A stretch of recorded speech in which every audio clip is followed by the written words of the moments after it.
Welcome, ladies and gentlemen, boys and girls, to The Rant, the Chicago Cubs podcast that you've waited 2 weeks for, because it's been 2 weeks since we've done our last podcast. And the World Series started. Well, we didn't know who was going to be in the World Series the last time we did our podcast. And then we tried to kind of get it going before the World Series started. So we weren't able to make our predictions. But going back to our predictions, I was spot on. It's very rare that I'm correct about any sports predictions. I do not bet because I'm so bad at it. But I did get the Blue Jays in 7, and I did get the sweep of the Dodgers. So it's been really fun to watch the playoffs. I mean, it's stress-free without the Cubs being there. And obviously we'd rather have the Cubs in there, but I think it's been fun to watch the Toronto Blue Jays. To be honest, I think I am a Canadian citizen. For those that don't know, I'm a U.S. citizen as well. And I spent a couple months this summer up in Canada, camping all over the place. It was awesome. And the one thing I noticed is anytime we went to like a sports bar or something, the Toronto Blue Jays were always on. I never saw any other baseball team on the TV. There were no 2 other baseball teams besides the Toronto Blue Jays. And so that was very noticeable. And they're very, kind of the whole Canada thing with the tariffs from Trump and all that. So they're very, very kind of, patriotic up there right now and very supportive of their own country, as they should be. And so you can kind of see that in the games that are. Is that you? Do you have a pen that you're clicking? Sorry. No, I just want to make sure it's like not. I was like, okay, is there something wrong with my audio? Okay. And so, anyways, so it's the joys of live podcasting. I'm sorry. Go ahead. Yeah, it's been exciting to watch the whole scenario unfold, and then coming into the World Series, it felt like everyone was talking about the Dodgers. Like and even the announcers. Like if you pay attention to the announcers, they'll say things like, "Oh, Canada has known about this team."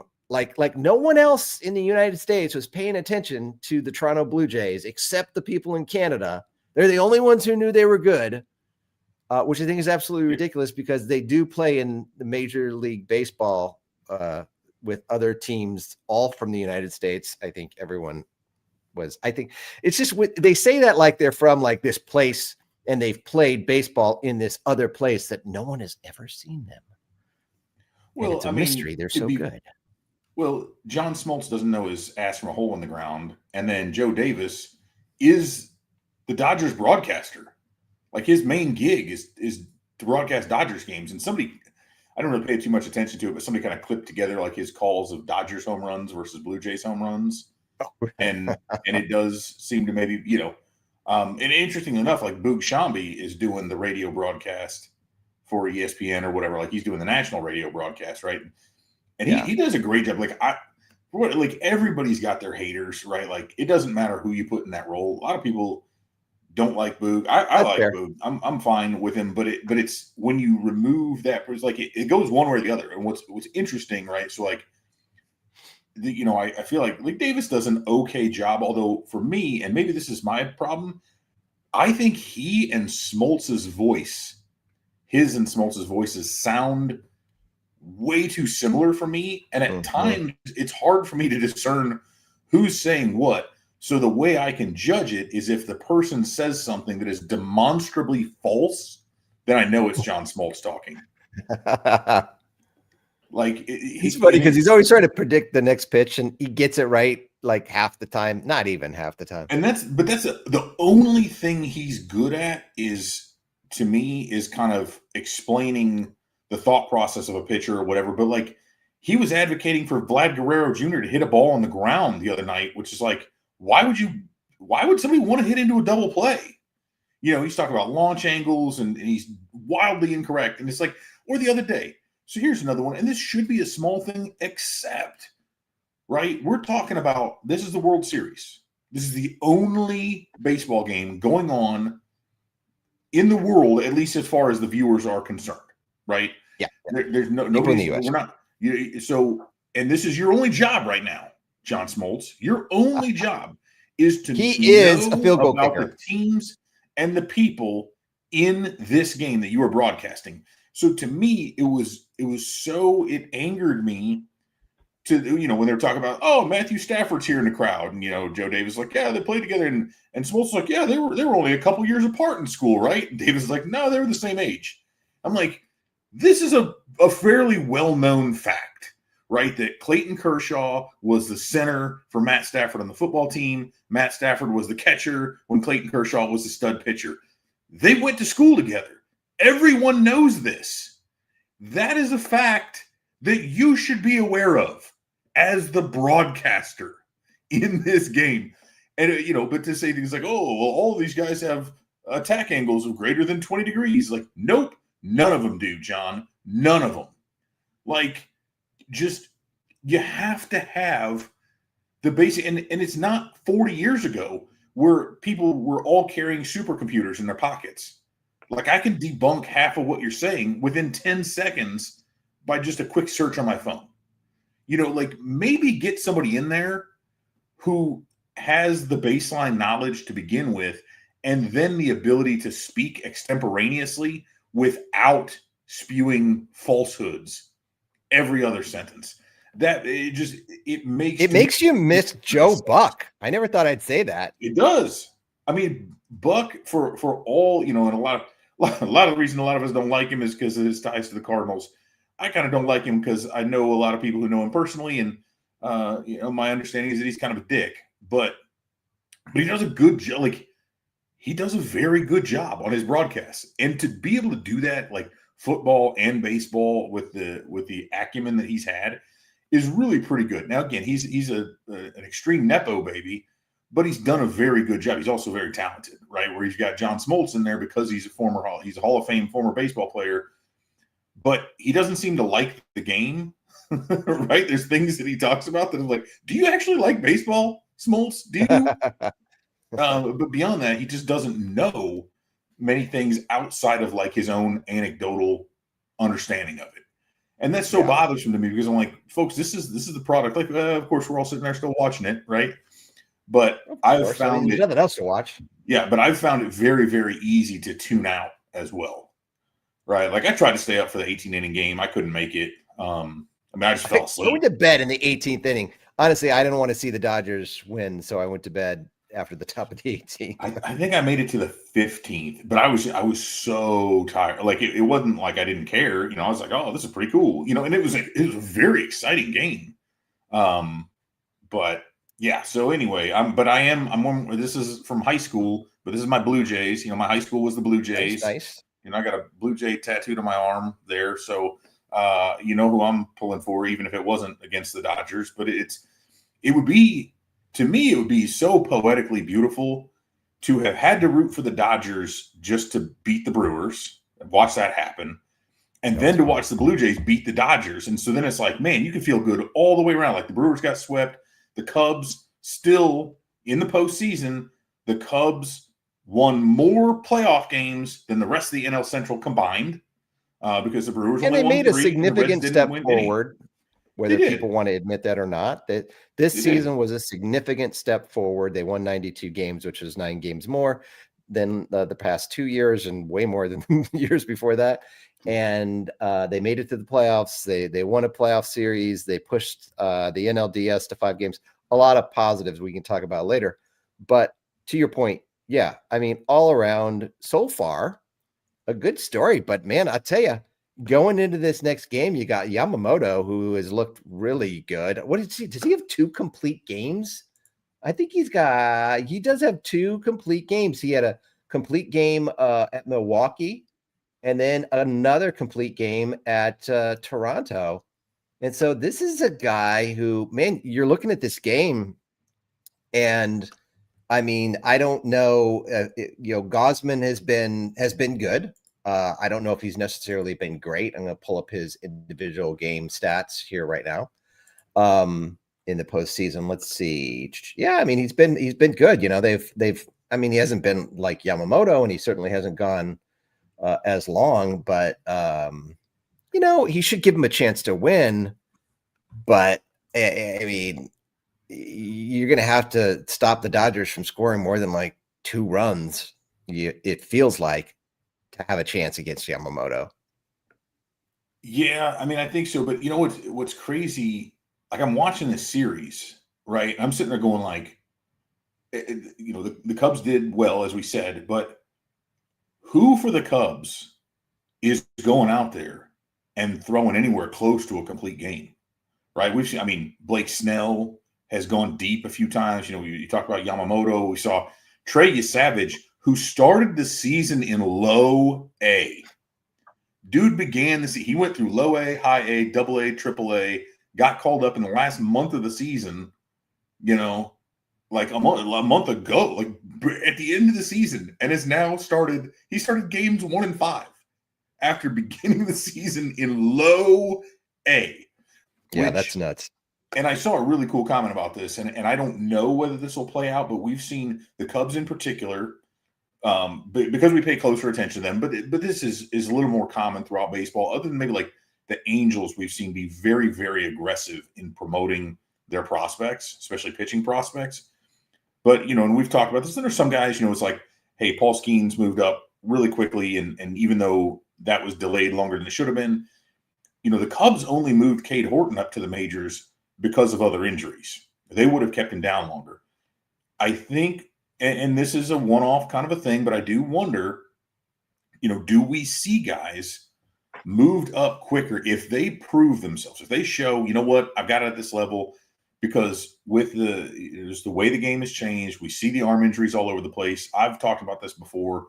Why waste your bullets in the minors? If you're good enough, move them up and let them prove it at the highest level. And Trey Savage is a shining example of that. And part of that comes to, he's got the funky arm angle. He's coming way over the top, but he's got stuff like we saw. Wow, how many strikeouts he had? 11, 12, something last night. I mean, just was incredible. I mean, it was and that's under normal circumstances. And certainly the Cubs didn't make it this far, but I'd be willing to bet you a large sum of money that there is no way in hell the Cubs would move a dude from low A all the way up to the majors as a starter, right? You maybe see it with a reliever or with something like that, but I look at what the Cubs did and how we were all kind of on pins and needles, like, oh my God, who's gonna start this game? They got to use an opener. They got to go to Colin Ray for a few innings. You couldn't start Shota Imanaga like that. That was like under no circumstances can we start this guy. Matthew Boyd, you're still concerned about. You want to let Jamison Tyon, is he going out there and giving you 7 or 8 innings under any circumstances, let alone in a World Series game? Like, that's what I'm seeing. These pitching staffs, to me, what I'm seeing lately is just head and shoulders above what the Cubs were able to roll out there. Now, part of that had to do with Horton being hurt, but Cade Horton's not going 9 innings, right? Unless he's doing it on 72 pitches or something.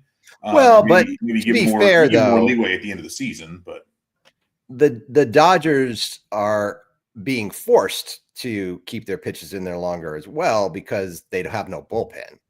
And so, I mean, just to be fair, right? I mean, they're trying to leverage their starting pitchers as much as they possibly can because they want to avoid going to the bullpen. But I'm just saying, like, for the Cubs to take that next, we talk about them taking the next step forward, that they did take a step. For them to take another step, I think, and it's very possible. Like, Justin Steele could be ready for opening day. He is on track for that, right? Because he just had the internal brace surgery. It wasn't full on Tommy John reconstruction.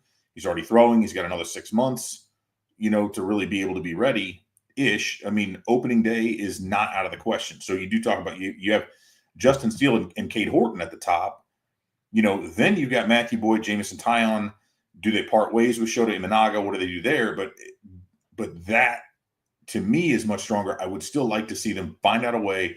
I just don't see any way they keep Kevin Alcantara, Owen Casey, and Moises Ballesteros all in the organization at once. To me, that's just a glut. And we've seen how many times with we could talk about Nelson Velasquez, we could talk about Alexander Canario, these guys who were really hot names for a bit, and the Cubs basically played their hand until the point that those guys ran out of their real value, right? They ended up just having to dump them. And so you can't. And that's the thing that Cubs haven't been real great at is trading guys when their value is peaked. we're close to the peak, right? right? I mean, Before it Schwarber comes would have down been the a other great end, at example. least. Yeah, I mean or with that, like they'll either hold on to a guy until it's too late, until he's proven that he doesn't have any value, or they almost move him too early. And I look, I am all for the trade they made to acquire Michael Bush. I mean, you cannot argue with how good Bush has been. Now, a lot of people look at that and they're worried about the guys that as I hear Hope and God, now I'm sounding like an idiot because I can't remember. But anyway, the pitcher. And so some would worry that, like, okay, you move them too early before they could even really establish better value. But I would rather have that. I would rather have you move a guy and kind of reach a little bit to pick up an impact player like Michael Bush than the other way around, to where you've held on to this prospect for so long, this coveted guy, until then he comes up and now you've got no choice but to maybe DFA him or trade him away for cash considerations. Right? Like you've got to move. If you've got the ability to go pick up a pitcher, you've got to move some dudes now. The trade that stands out to me is the Kyle Tucker trade, which is still TBD, right? It's not like Cam Smith came up and raked or anything like that. But, he's got a lot of upside potential for years to come. And the Cubs got kind of a half a year out of Kyle Tucker, and Tucker didn't, he had one home run in the playoffs. Yeah. He didn't do and now anything. You still got to replace that. And I mean, he was still very good even for that half year, but now, it's 4.5 WAR. Like, it's not what you wanted, but that's still a hell of a lot better than a replacement level player. And where are you going to get those extra 4 to 5 wins from? Right? And it's certainly not going to be from the guys you traded away. So now how do you replace that? And again, they don't have enough room for all that. They need to pick a lane. Here's the dude we're going with. Is it Casey? Is it Alcantara?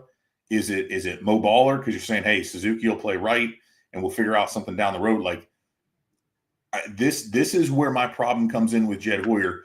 And this is why I like the Kyle Tucker trade at the time, because that was one where he picked a lane. This is a big deal. He might only be a rental, but we're doing it.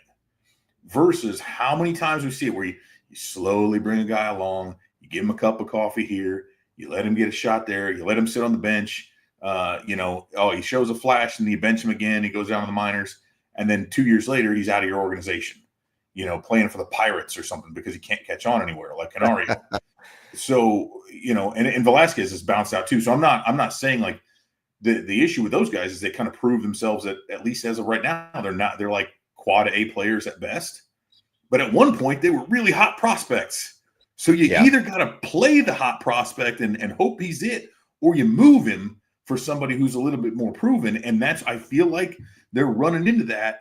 And we saw some really good little flashes from each of those guys I mentioned, but not all of them, unless something changes drastically, not all three of those prospects that I mentioned can and will be regular contributors next year. And so now what do? You let them languish in AAA again? Do you let them burn it out until they're not worth anything anymore? So, but I think if they can find a way to get a proven, relatively controllable starter, I think they really need to do that, because again, I still look at this as being like Cade Horton could still very well be the ace. Justin Steele's a good number 2, but beyond that, they've got like, and Boyd. Do we trust him to repeat it? Maybe so. Maybe there's your 3. But at 4 or 5, man, I don't really like. I'd love to see them go out and get another number 2 type, or another guy who maybe could even be the ace. But that, speaking of aces, you have aces on your hat. Yeah, I do. I have aces on my hat. Absolutely need one. But that's where I look at this Imai, the pitcher from Japan. He's a little fella, but the dude throws 95, 96, touches 99. Like, that's Horton territory. Well, at some point, that's something they need. They need velocity. A team other than the Dodgers needs to sign somebody from Japan, for God's sakes. I mean, obviously the Cubs have Imanaga, but they're not only. They might not anymore. You're right. They might not. Got to replace him. So that still remains to be seen. Going back, just finishing off the World Series conversation. We got a little far afield on that, but we got a little off track, but we'll come right back to that. But the World Series game 6 at Toronto, it's gonna be good. It will be, as the kids say, it will be cinema. And it should be good. It'll be interesting. I expect it to be very tight, but like the game last night was great because I mean, within 3 pitches, the Blue Jays had a 2-run lead, and that just kind of like the Dodger Stadium just went like from here to yeah, like flattened. And so that was cool to see. I had predicted, my prediction before was it was really a hope, was that the Dodgers would be swept. Now they can still be close to being swept because they've only won 1 game so far. Have they won 1 or 2? 1. What is it? Yeah, it's 1. No, it's 2. Is it 3-2? It's 3-2. Yes, that's how Never you get mind. to game Never 6. mind what I was saying. It's 3-2. If they only won 1 and they were going to game 6, it'd be 4-1. That'd be a weird. Feels very much like this is going to go to 7.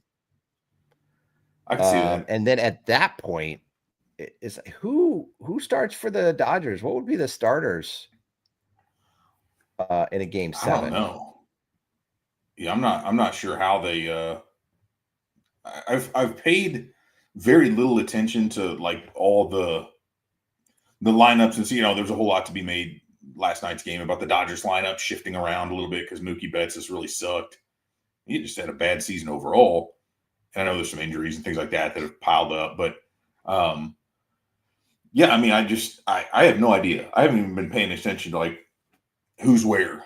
You know what I mean? Like it's just, yeah, and that's been it's kind of nice, like to go from a full season. You spend 6 months like poring over every single lineup, like literally. That's every day the Cubs had a game. With a few exceptions, if I couldn't do it, but I'm putting together the lineup, I'm doing all these scouting, and it's kind of a refreshing thing with him not playing to just sort of like go into like, oh, I'm just going to turn on the game. Oh, who's starting tonight? And I know it like when I turn the game on. Yeah, and it's been kind of nice. So I don't know how they would set that up, although I know I do like the structure of this versus like the NBA playoffs where you play a game and it's like 2 days off and then play a game and there's a day off. You play, Yeah. It's like, hey, this day off to travel. Take 2 full weeks. But you're going, hey, you're playing more to get a series. 2 games in a row, day off. 3 games in a row, day off. 2 games, like let's go. The cadence is great, and it gives the teams enough time to kind of reset that a little bit. You can have those guys start a couple times a piece at least.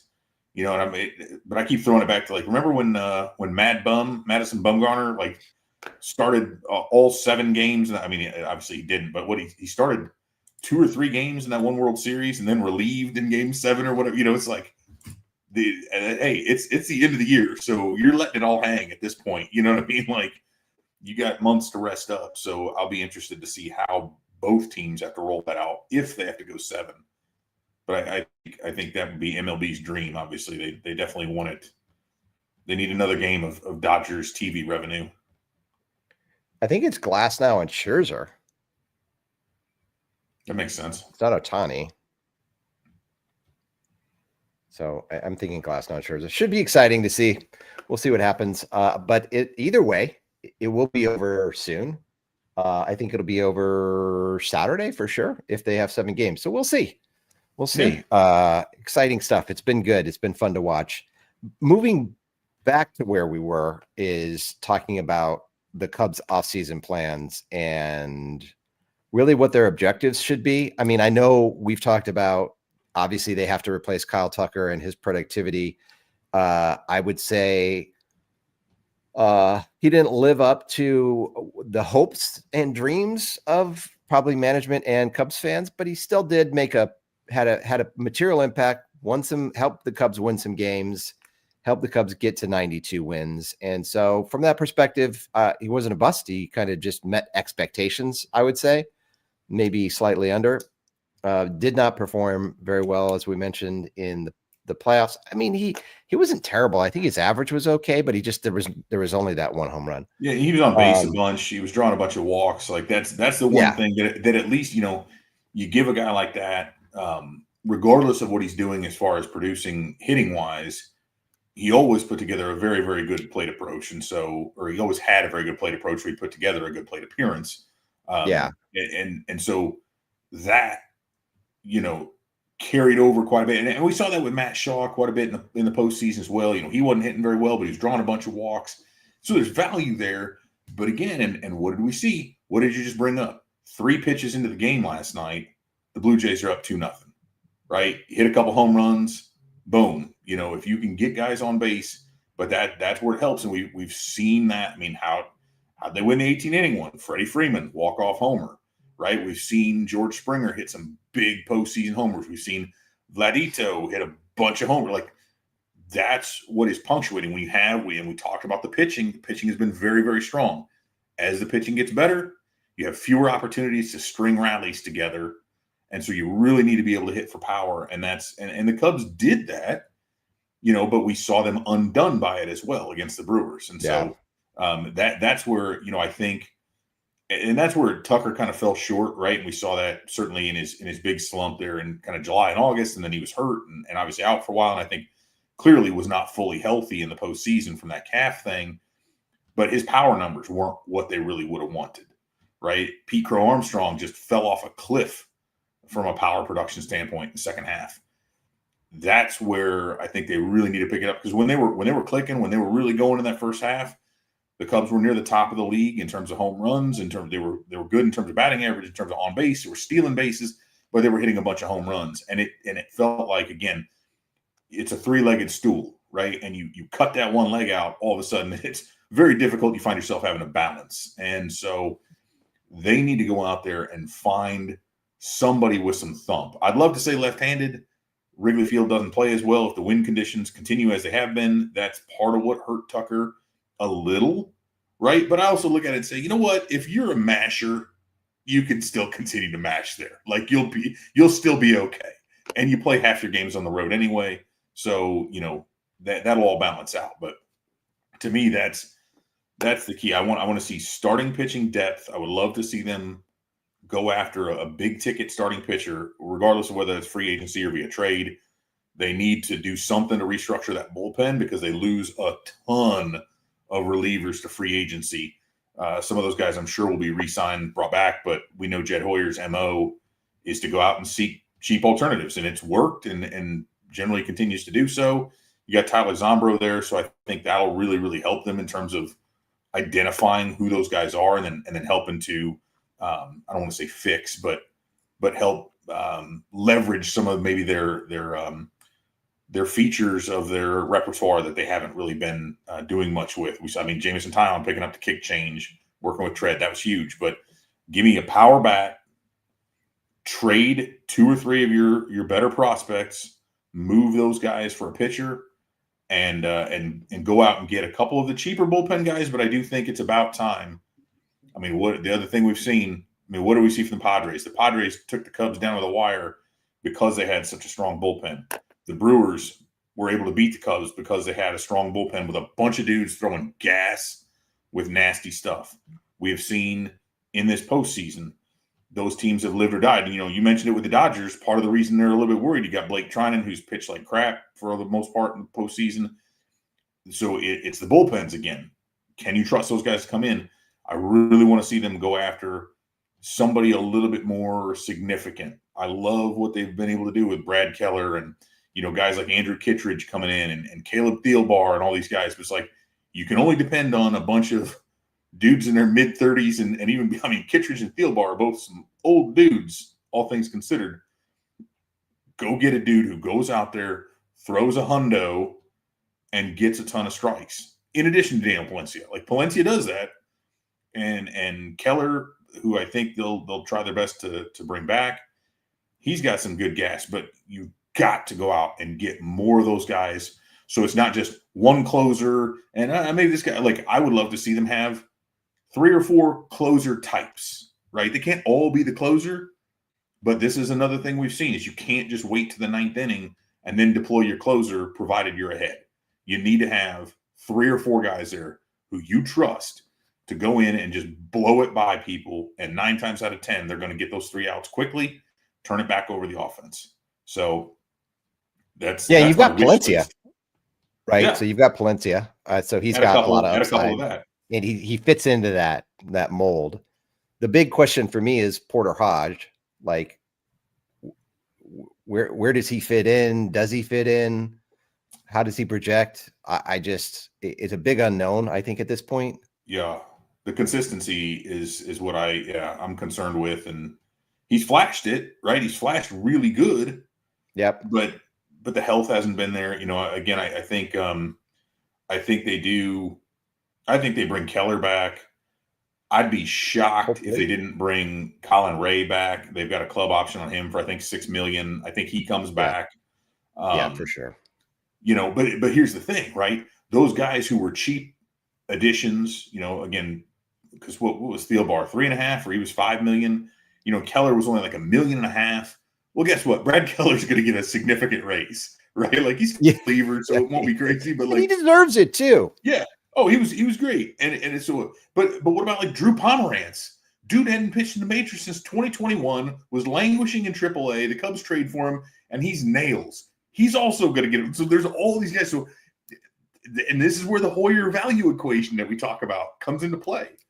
They're only going to be willing to stretch so far, and only for so many of these guys, because they're not going to keep them all at the raises that they're going to be able to command based on how they just pitched, and so I think we're still going to see, do we see later in the season somebody like Jackson Wiggins, right? Top pitching prospect. Do they bring him along? Their MO in the past has been bring a dude up as a reliever first, let him get his feet wet, and then transition. They couldn't do that with Horton, obviously. Does Wiggins do that if he comes along as well next year, or do they leave him as a rotation guy? I don't know, but there's a lot of work that they need to do, and I think it comes down to I want to see them add some toolsy guys, right? For a long time, and this is fine. A lot of people are using the Blue Jays as this, whole like, oh, contact quality is better than bat speed, and it's like, well, you still need both. But the Cubs have, and we can look at this from a pitching perspective in particular, right? They love starters who throw 93 and have a varied repertoire, and that's fine, and that is good for being competitive in the regular season. But as we have seen, it doesn't mean jack shit if you can't get outs in the playoffs, and that's what they ran into. They need some toolsy dudes, more starters and relievers who throw 95 plus, more hitters who hit it over the wall. Two other guys that are kind of like unknown to me at this point are Ben Brown and Jordan Wicks.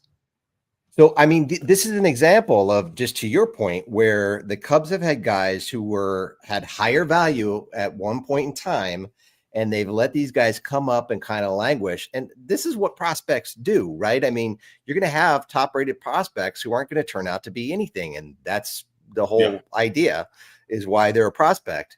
And it's also why you trade prospects away for MLB level talent while they're still prospects. And so you've got Brown and Wicks, who were at one time pretty highly ranked in the prospect kind of rankings, who are now like, they'd be an add-on to a trade, right? Yeah, like at best. And that's, I still maintain some hope for Brown, because the velo can be there if he ever figures out his changeup. But he's not a starter. No, but the thing is, like with Wicks, I don't know if he's better than a quad A at this point. And I don't know if that's mental. I don't know if that's what, like, he started out looking so great. And again, we're talking about the changeup. He's got all this stuff, but he can't put it together or hasn't, I shouldn't say can't, he has not yet truly put it together consistently. But how much rope do you give a guy like that? How much slack do you provide for him before you just say, you know what, it's time to cut bait? And the unfortunate thing is, the options for him are either you figure it out and now you're a viable piece for the Cubs, either as a member of the rotation or a swingman or whatever, or you just pitch yourself into being irrelevant, right? To where, like you said, they have to end up DFAing him or moving him for cash considerations or something like that. And so, that felt like something that was kind of, you're like, okay, let's see. You've already got Justin Steele. You've already got Shota Imanaga. You signed Matthew Boyd. Guess what? You're not going to have 4 lefties in your rotation. right? So like at that point, and maybe they tried this and it just didn't work, but it's like, you better sell on this guy now, because the only way he's coming up is as an injury replacement, right? And at that point, then he's either going to sink or swim. He pretty much sunk. And so, and again, same deal. Unless they part with Imanaga, Wicks doesn't have a spot.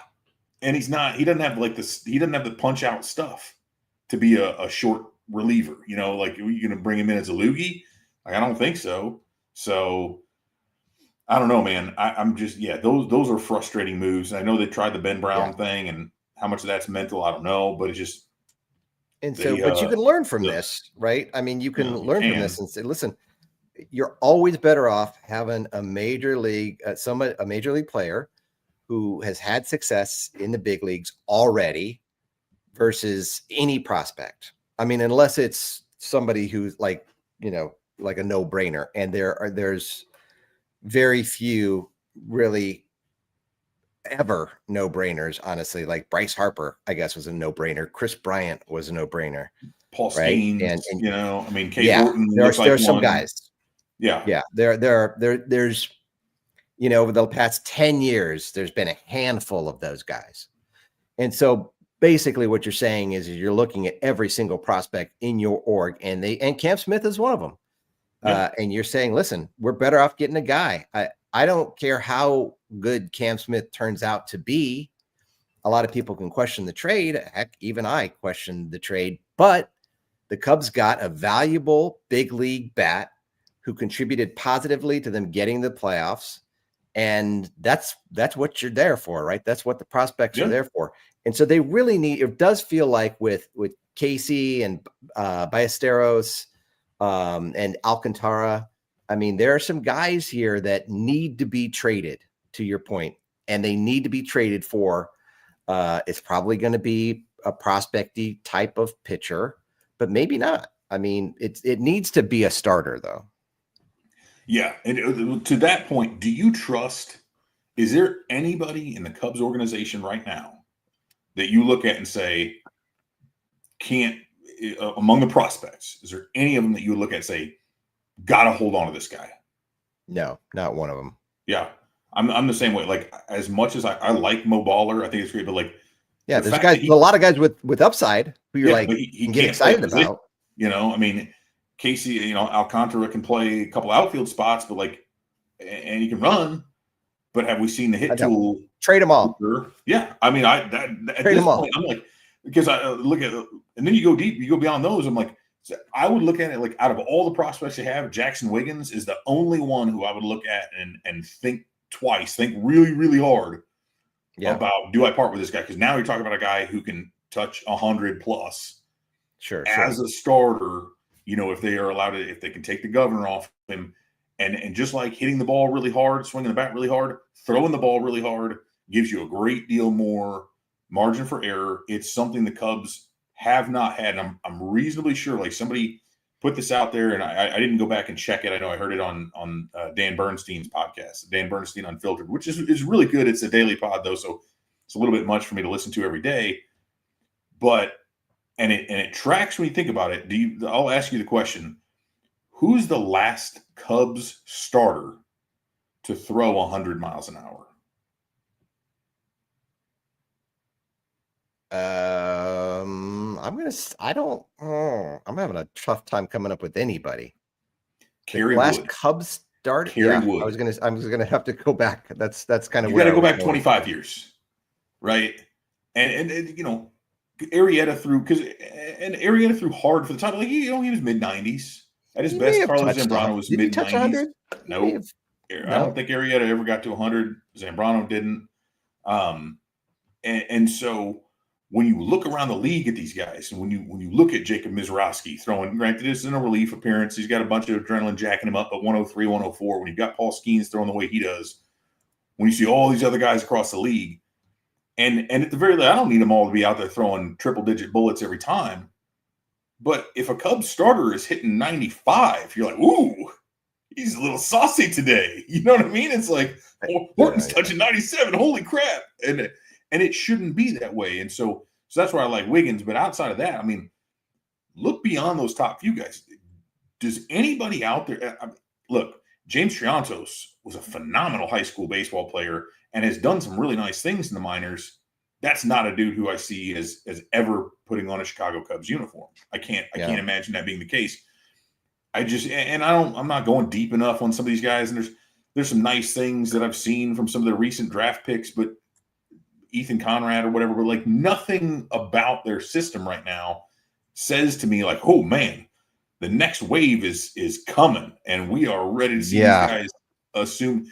So use them though, right? Leverage that into somebody who can come in, because if you have 3 right fielders, you don't have 1.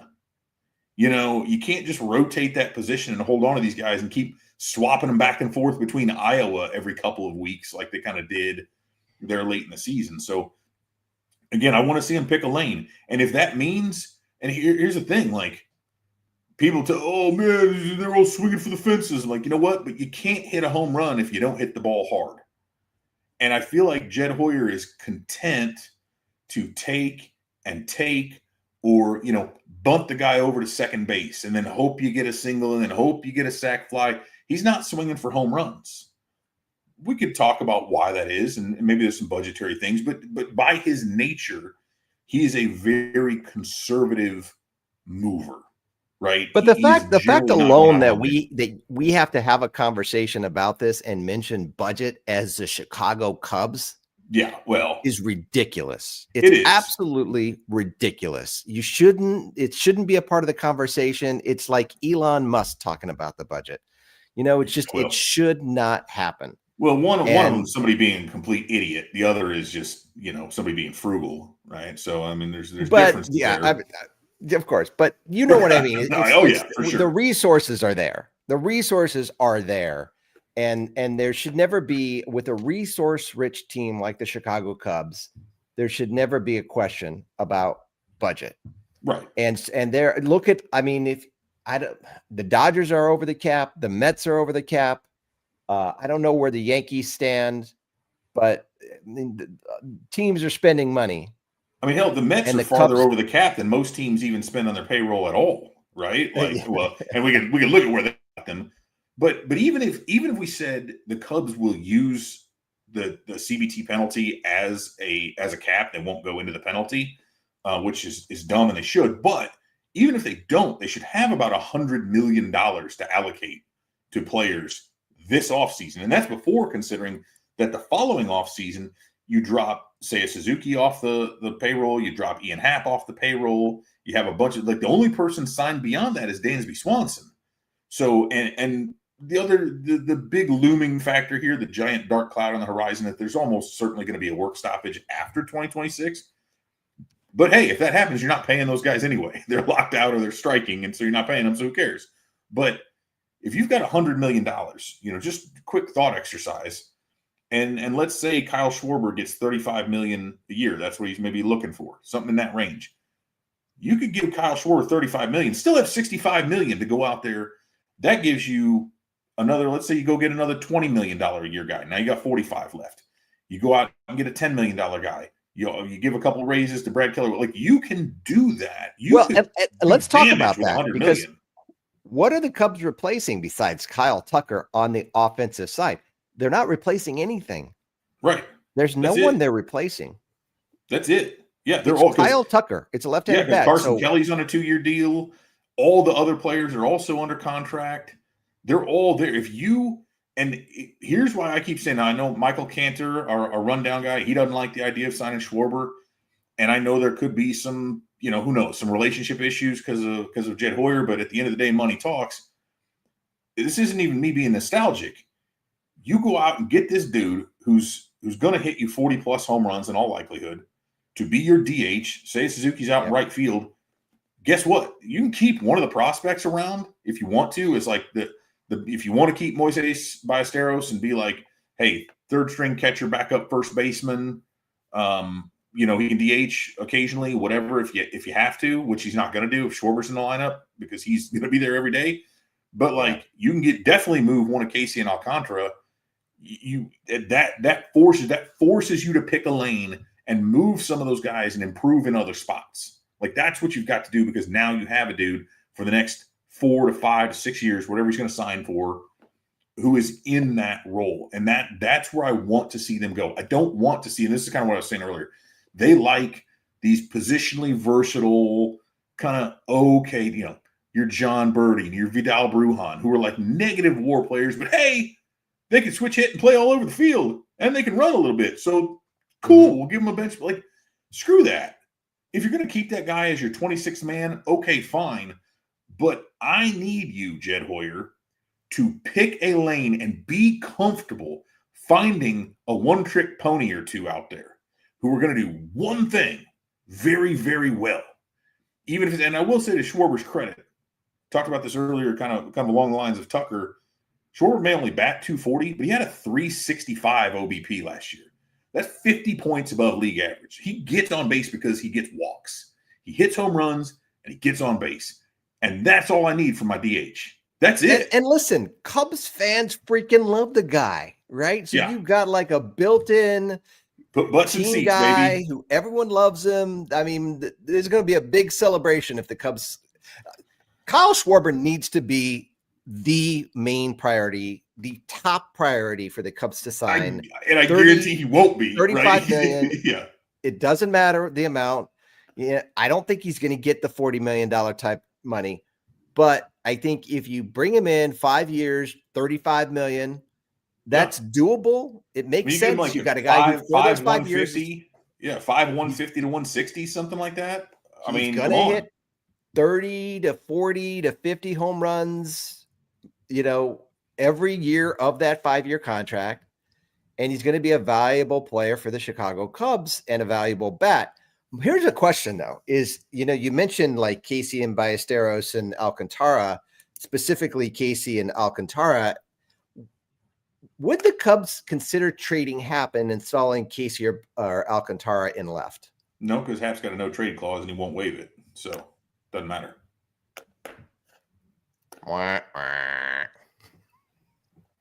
Yeah. So simple as that. The Cubs got to stop with the no trade clauses. Well, but I mean, that's kind of, it's commonplace, but either way, like I don't expect either one of them to be better than Happ either. You know what I mean? You're talking about. I'm not talking about. Well, I mean, they wouldn't be better next year, but they could be better. But that's all that matters. Should be better. But that's all that matters, right? I mean, he's only under contract for one more year. But if we talk about having a proven, somebody on this podcast said every time you take the proven major leaguer over the prospect. So I'm taking the proven major leaguer over the prospect and using those prospects to get more proven major leaguers. That's my move. Yeah. I would rather see them. Here's my thing. Like, I would rather see those guys succeed somewhere else and be sitting there going like, rabble, than I guess watch them die on the vine and get nothing for them. Here's my point with Happ, though. You mentioned like this is the final year of his contract, and we were talking about prospects and the Cubs system currently as it stands, and players that we get excited about, et cetera, et cetera. Like it feels like the Cubs have a competitive window again. Here we are in a competitive window of maybe 3 years, and I'm including last year. I mean, looking forward. Like it's hard to see where the Cubs are going to continue to be competitive with their farm system, with losing, guys whose contracts are going to come to an end. They've got guys like Bush, they've got PCA, they've got some younger guys kind of brewing up there. But I start to get real concerned thinking beyond 2027. Shit, we might not even have Major League Baseball beyond 2026. We might not have it beyond 2026. So, I mean, at that point, like 2027 might be a lost season entirely. So, no, and I do too, but I think, who knows what changes with development's not linear. So some of this stuff could happen in the minors that change around. Sure. Obviously they're gonna have to start spending somewhere, right? That like, and it's there. Like they have, they spent on Swanson. There are some extensions that have been out there. But we know for sure they're not going out there and playing in the big market. I haven't to this point, unless something, this is what I said when they traded for Tucker, and I wrote this. I've said it probably on here, that if they did not do what it took to extend or re-sign Tucker, they were never going to sign a monster free agent. Just never, like, to one of those type of deals, because at the time he seemed like a perfect fit. I kind of question whether maybe there were some possible personality conflicts that may be at play behind the scenes. I don't know. But from a player perspective, he certainly seems to. And when are those guys going to come around? And when they do, they're not getting any cheaper, right? Unless they do like Kyle Tucker and have a really kind of a weak season going into it, following an injury-plagued season the year before. So that's 2 in a row that he's had some of these injuries. But yeah, I'm with you. I don't really see. They do not seem to have set themselves up very well for past 2026. Now that could change, but that's where I want them to go and sign the Schwarber, trade for a really high-end type pitcher, and get maybe an actual multi-year deal on a reliever. So, like, have some guys where you're bridging it. But I really think, and they're not alone here, there are a lot of teams that are not trying to plan very heavily beyond next season, because not only the work stoppage, but like, you don't know what free agency is really going to look like. A rookie contract is going to be structured differently. Is there even going to be a qualifying offer anymore? How will that stuff all work? What's the competitive balance structure going to look like? And so teams are and owners are still holding out hope for a salary cap, right? Like they're going to try to hammer that home, and that's going to be the biggest sticking point of this thing, which you could only do with a floor like what they have in the NFL, and I can't imagine that happening. But that's why they don't want to commit all this money, because they don't know what the salary structure and everything else is going to look like. I mean, you see a lot of teams are going to be pulling back the reins, and so the deck could be reshuffled significantly. But I still, like I said, I want them to at least say this like the 15th time, but pick a lane. Stop with this half in, half out. We'll get some dudes who kind of check a bunch of boxes, but don't really do great in any one thing. And we'll kind of just make everybody versatile and move people around. Like, okay, fine, but I don't know, unless they all do it. And it worked in 2016 because they had like elite talent with some of these guys. We had Javi Baez, you had Chris Bryant, and dudes like that. Like, okay, you had a couple of unicorns running around. Yeah, you had guys who could hit a home run falling out of bed.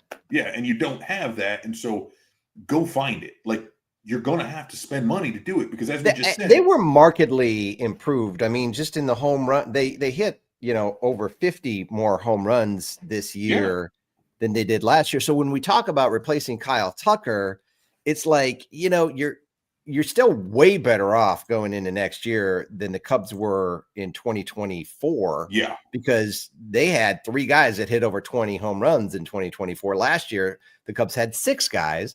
Now, one of those was Tucker, and he was on the bottom end of the list, right? You had Happ, Dansby Swanson, PCA, Michael Busch, and Seiya Suzuki, who were all very productive. And you can expect that same level of productivity from all of those guys, except maybe Dansby. If not, maybe even better from Busch. Like, I could see Michael Busch continuing to improve and be even better. Busch could hit 50 home runs, I think. Like, I think he could be a guy. He'd still get snubbed for the Silver Slugger if that's the case. But but no, I mean, what are the odds? They've got the money to go out there and add plenty to that, to not only replace, but to set themselves up to be. I would rather their versatility come from not having 5 guys who can play 5 positions, but have 2 guys who do so well at one position that they allow you to move other players who might play that position so you fill other spots. Like that's where I need them to be. And they just haven't chosen. They've chosen to stockpile versus to spend out of that. They're Scrooge McDucking their prospects by and large. I guess what I'm wondering is there a world with, given the increased productivity, at least the increased home runs for the Chicago Cubs from 24 to 25, and those guys are still on the team in 2026. Is there a world where they convince themselves they don't need another power bat, and they don't try to sign one of Pete Alonso, Bregman, Suarez? Oh, we're etc.? living in that world. I think we're very firmly. I think that is the world of our reality. I think the world that I'm trying to You convince think Jed they Hoyer to might not try transport to to. replace Tucker? I think they could very much convince themselves that Kyle Tucker's production can be covered by a mix of Pete Crow Armstrong being better in the second half, Michael Busch continuing to improve, Seiya Suzuki maybe hitting a couple more, Owen Casey being healthy for a season and putting up solid numbers, Matt Shaw being better. Like I think they could very, very much convince themselves that they can hodgepodge that production somehow from 5 to 6 different guys stepping up a little bit. And as I say that, right, I'm saying that kind of in a sideways glancing at them like, are you sure about that? But then, I mean, think about it. PCA had like 29 home runs in the first half and then won the second. I mean, I'm exaggerating, but like if he repeats his first half in the second half, he's like 8 or 9 WAR. Like that almost replaces Tucker in and of itself, right? So I'm not saying that's likely or that somebody should bank on that, because just like banking on prospects, you can't bank on, as Hoyer said, players to outperform their expectations. As I've talked about, I totally understand it. And that's actually a valid thing to say, because every team that succeeds does so because multiple players outperform their expectations. That's just how it works. So Hoyer wasn't saying we have to have, well, I mean, he was saying, when you say we have to have them do this in order to find our most success, that's just the reality of it. You do. Because if you just have a bunch of players who meet their expectations, unless your whole team is all-stars, you can't do better than what you had thought. You know what I mean? And so, and PCA was one of them, and Michael Busch was one of them. Those guys outperformed. Seiya Suzuki outperformed his expectations. Carson Kelly vastly outperformed his expectations. So those things all happen. So I think we live in the world where they try to replace Kyle Tucker's performance mostly internally.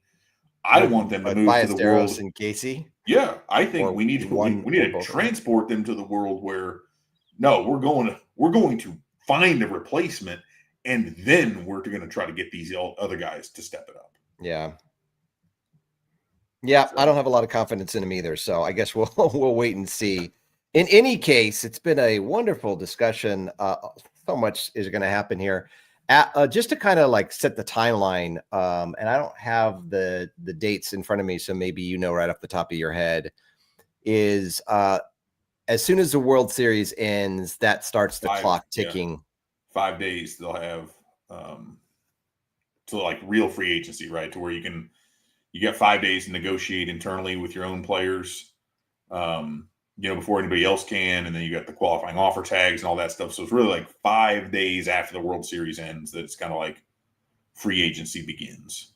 Yeah. So a lot of things going to happen there. You're going to have Tucker probably, I would think, hit with a QO. Yep, for sure.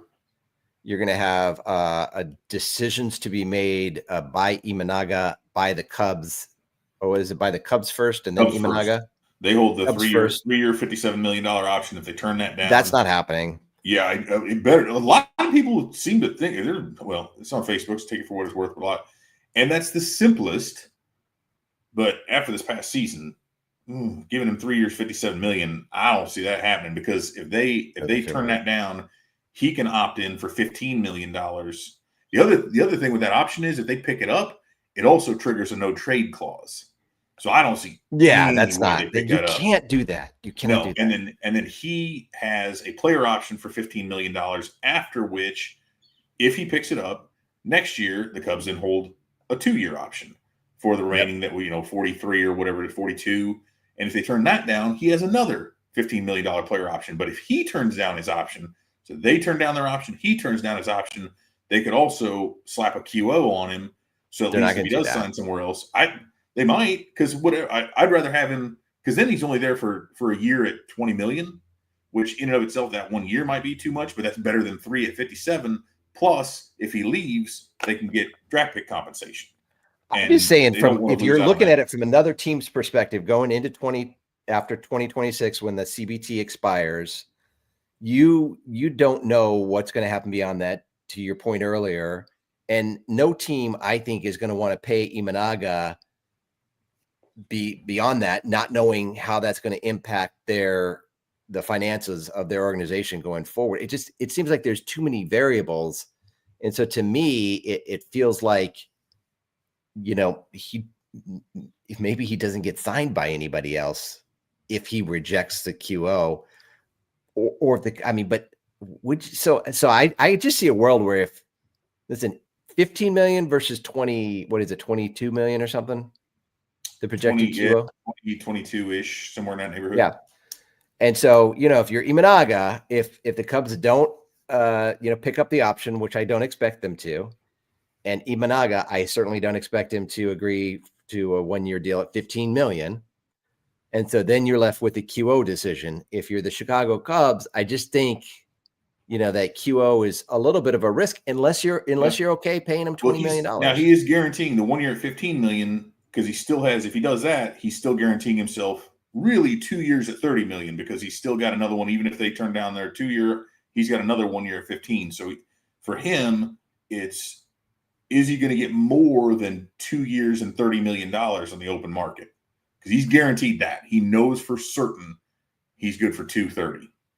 So I think he would opt back in for the 15. Yeah. Just because it's I guess we'll find out. After that last season. Yeah, we'll see. After that last season, I don't know who's giving him a bigger deal than that, but we'll see. Yeah, exactly. Cool. All right. Well, thanks for joining us, everybody. It's been a real pleasure. Go Blue Jays. Yeah, go Jays. I'll just end on that. See ya. Sweet. Till next time.